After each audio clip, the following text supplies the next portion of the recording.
उग्रं वीरं महाविष्णुं ज्वलन्तं सर्वतोमुखं नृसिंहं भीषणं भद्रं मृत्योर्मೃತ್ಯುಂ ನಮಾಮ್ಯಹಂ. ಆತ್ಮೀಯ ವೀಕ್ಷಕರೇ, ನಿಮ್ಮ ಪ್ರೀತಿಯ ನಮ್ಮ ಮಕ್ಕಳು ಬ್ಲಾಗ್ಸ್ಗೆ ಸ್ವಾಗತ. ಎಲ್ಲರಿಗೂ ನರಸಿಂಹ ಜಯಂತಿಯ ಶುಭಾಶಯಗಳು ಹಾಗೂ ಗುರುವಾರದ ಶುಭೋದಯ. ನರಸಿಂಹ ಜಯಂತಿಯ ಪ್ರಯುಕ್ತ ನಾನು ಲಕ್ಷ್ಮೀ ನರಸಿಂಹ ದ್ವಾದಶ ನಾಮ ಸ್ತೋತ್ರವನ್ನು ಹೇಳ್ತಾ ಇದ್ದೀನಿ. ನೀವು ಈ ಸ್ತೋತ್ರವನ್ನು ಪಠಣೆ ಮಾಡಿ ನಿಮ್ಮ ಇಷ್ಟಾರ್ಥಗಳನ್ನು ಪೂರೈಸಿಕೊಳ್ಳಿ. ಅಥ ಶ್ರೀ ಲಕ್ಷ್ಮೀ ನರಸಿಂಹ ದ್ವಾದಶ ನಾಮ ಸ್ತೋತ್ರಂ. ಶ್ರೀ ಲಕ್ಷ್ಮೀ ನರಸಿಂಹಾಯ ನಮಃ. ಅಸ್ಯ ಶ್ರೀ ಲಕ್ಷ್ಮೀ ನರಸಿಂಹ ದ್ವಾದಶ ನಾಮ ಸ್ತೋತ್ರ ಮಹಾಮಂತ್ರಸ್ಯ ವೇದವ್ಯಾಸ ಭಗವಾನ್ ಋಷಿಃ ಅನುಷ್ಠುಪ್ ಛಂದಃ. ಶ್ರೀ ಲಕ್ಷ್ಮೀ ನರಸಿಂಹೋ ದೇವತಾ. ಶ್ರೀ ಲಕ್ಷ್ಮೀ ನರಸಿಂಹ ಪ್ರಸಾದ ಸಿದ್ಧ್ಯರ್ಥೆ ದ್ವಾದಶ ನಾಮ ಮಂತ್ರ ಜಪೆ ವಿನಿಯೋಗಃ.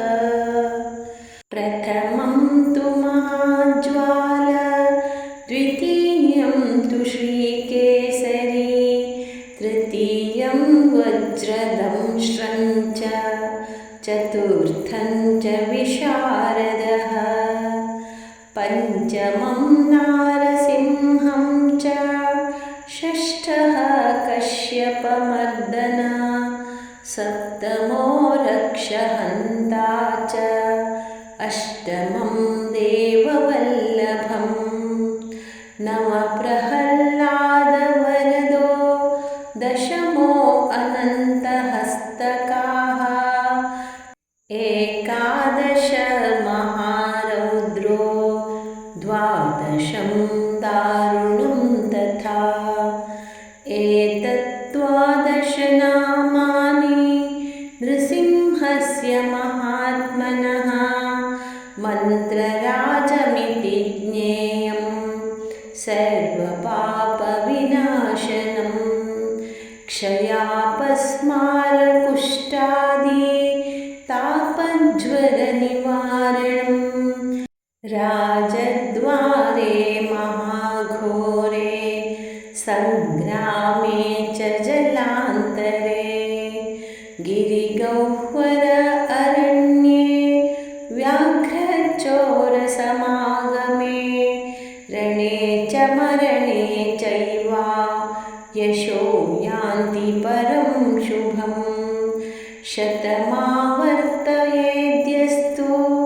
ಮುಚ್ಯತೆ ವ್ಯಾಧಿಬಂಧನಾತ್, ಅಷ್ಟೋತ್ತರಸಹಸ್ರಂತು ಲಭತೆ ವಾಂಛಿತಂ ಫಲಂ. ಇತಿ ಶ್ರೀ ವೇದವ್ಯಾಸ ವಿರಚಿತಂ ಶ್ರೀ ಲಕ್ಷ್ಮೀ ನರಸಿಂಹ ದ್ವಾದಶ ನಾಮ ಸ್ತೋತ್ರ ಮಹಾಮಂತ್ರಂ ಸಂಪೂರ್ಣಂ. ಶ್ರೀಕೃಷ್ಣಾರ್ಪಣಮಸ್ತು. ಕೇಳಿದ್ರಲ್ಲ ವೀಕ್ಷಕರೇ, ಈ ಸ್ತೋತ್ರ ಹೇಳೋದ್ರಿಂದ ಕ್ಷಯ, ಅಪಸ್ಮಾರ, ಕುಷ್ಠಾದಿ, ತಾಪಜ್ವರ ಇವೆಲ್ಲ ಕಡಿಮೆ ಆಗುತ್ತೆ ಅಂತಂದಾಗ ನಾವು ಇಂತಹ ಸ್ತೋತ್ರವನ್ನು ಹೇಳೋದ್ರಲ್ಲಿ ಯಾವುದೇ ತಪ್ಪಿಲ್ಲ ಅಂತ ಅಂದ್ಕೋತೀನಿ. ನೀವು ಕೂಡ ನರಸಿಂಹ ದ್ವಾದಶನಾಮ ಸ್ತೋತ್ರ ಕೇಳಿ ನರಸಿಂಹ ಕೃಪೆಗೆ ಪಾತ್ರರಾಗಿ